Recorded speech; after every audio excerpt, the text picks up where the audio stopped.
My first government job was actually in the budget office, if you can believe it or not. Now, I had a strange pathway there. So I was an environmental scientist. I graduated with a master's in environmental science, and I was recruited by the budget office, and I was bewildered why anybody would want an environmental scientist in the budget office. But I went into the Department of Energy to actually look at the cleanup standards and the amount of dollars that were required to actually clean up a lot of the DOE hazardous sites. And so that was my first job. Very interesting. Had a chance to interface directly with the public from a standpoint of looking at some of the environmental justice concerns around a number of the DOE facilities, as well as kind of working with state EPA and headquarters EPA and across. So it's sort of a federal state opportunity to really see how government works from federal all the way down to local and tribal.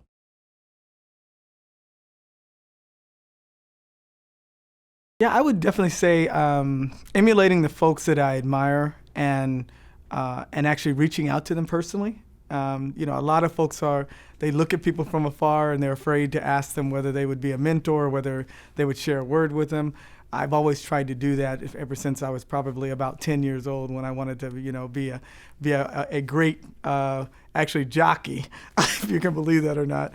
I was a rider when I was younger, and one of the things that I always did was I would loved people that loved horses, and I would actually go up to the jockeys and have discussions with them. I sort of took that and emulated that throughout my whole federal career. So if there are folks that I've actually, I admire, at the same level below me, so on and so forth, it's always good to sort of have that personal connection. So I've always tried to do that.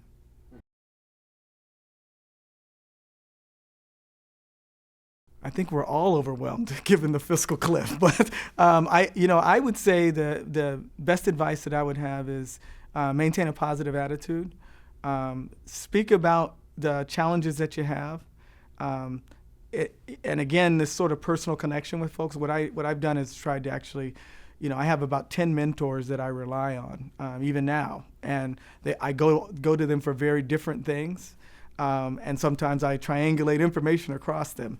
And so one of the things I think is identify a mentor. The other thing is always be a continuous learner. It's important to not only academically, but you need to read often. Information is available to our youth, in a much more sort of variety and availability than when I was coming up. Everything was in a book, but now using the web, all that information is available. So I think you've got to continue to really hone your skills. That you're to make your sort of your role and as far as a challenge with that feeling of feeling overwhelmed. How do you actually now address that personally? What can you do personally to deal with it? A lot of people look outside of themselves and say, woe is me, there's nothing I can do about it, but there's always something you can do about your sphere of influence. So what roles can you take on, and how can you sort of transition that into a sort of a positive direction? I would just say, a lot of times the advice especially when we're going through hardships, the advice that I really have received is I'm a spiritual person, so I pray, to be honest with you. Especially when when I'm going through a difficult time at work, I actually use that to ground me. So one of the things that I think is best, the career advice that I've gotten, is really thinking about balance. Balance in the way, a lot of people, you get so caught up in your work life, you forget about your spiritual life, your physical life, exercise, your family. Having that balance is extremely important. So that would be sort of the best advice that I've received. But I really count on sort of all of those quadrants to keep me sort of in balance. So, and I have two boxers that I run with every morning at 5 o'clock, and that's a ritual for me, right? And part of that is then thinking about sort of my spiritual life as I'm running, and sort of, thinking about the workday ahead, and then maintaining that balance in that way. And so that's what I've done.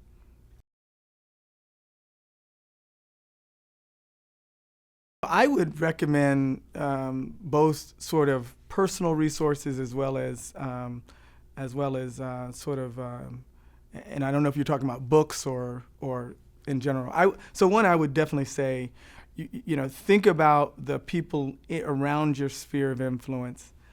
All of those folks are resources for you. Then you've got to think sort of outside of that, because you also want to sort of get this independent view of your situation. And so first look within, look at your colleagues, look at folks within your work group that you actually can depend on, and then also look outside of yourself. So especially, I think, with sort of this generation sort of X and generation Y folks, I mean, if you look at Goddard, we have about maybe 5 different generations all at play within that center. I mean, our deputy center director has been on the center for almost 50 years. So it's this whole, dichotomy of sort of the ways in which you think about the workplace and work. And so I think you've got to, sort of look at the resources internal to you and external to you. The other thing, like I said, is you got to make sure you're reading. I think you've got to be well read, well versed, sort of in your skill and in your sort of career area. And so you've got to look at all those things as resources. The other thing is, go out and find somebody who's like you that made it through that challenge and ask them how they actually have done it. And I've done that with folks that are at my same level, below me, and above me. I'll give you an example. Last Friday, I sat down with a young lady who's running one of our projects and programs, and I actually was asking her about her advice on team building, because I knew that the particular mission that she's managing went through a very difficult sort of history, and then now they're actually stellar. They're actually doing very well, back on scope, cost, and schedule. And I wanted to sort of interview her about how did she actually do that? What did she use from the team dynamics? And then I actually said, how could I apply that back to my organization and back to some of my team leads? And so I think there's always resources that you have. I think you've got to really just sort of step back and with a fresh eye and look at them and think outside the box.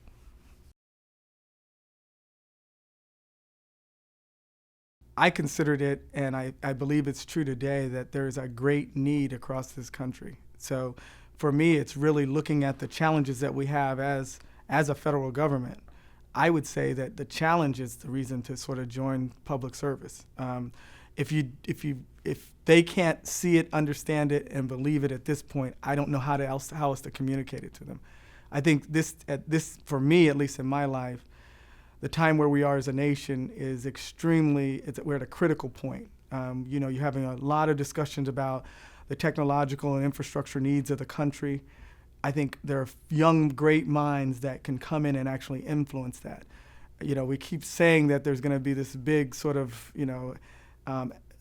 sort of egress of the generation sort of Xers and Ys and ingress of them, but also looking at the baby boomers, they're going to be leaving out. And I think that is coming. And we've said that for a number of years. But I think, when we get to the point where 5 to 10 years from now, it is really going to be a serious problem, especially when you're thinking about where the public sector is right now regarding, pay freezes and not wanting to grow a bigger government.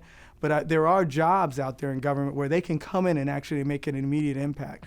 I've always felt that, as a government employee, I look at my span and my control. I have a huge span and control. I had that at a GS-13, at a GS-12. When I was a lieutenant in the Air Force, I actually managed the operations of a nuclear weapons system on a day-to-day basis as a 21-year-old. That's huge to say. So if you're really somebody who wants the challenge of the opportunity to really make a big impact, government is where it's at. When you go to the private sector, they're just going to ask you to manage this little piece of the pie and manage this one individual or this little part of the sector, but you really have a lot of span and control.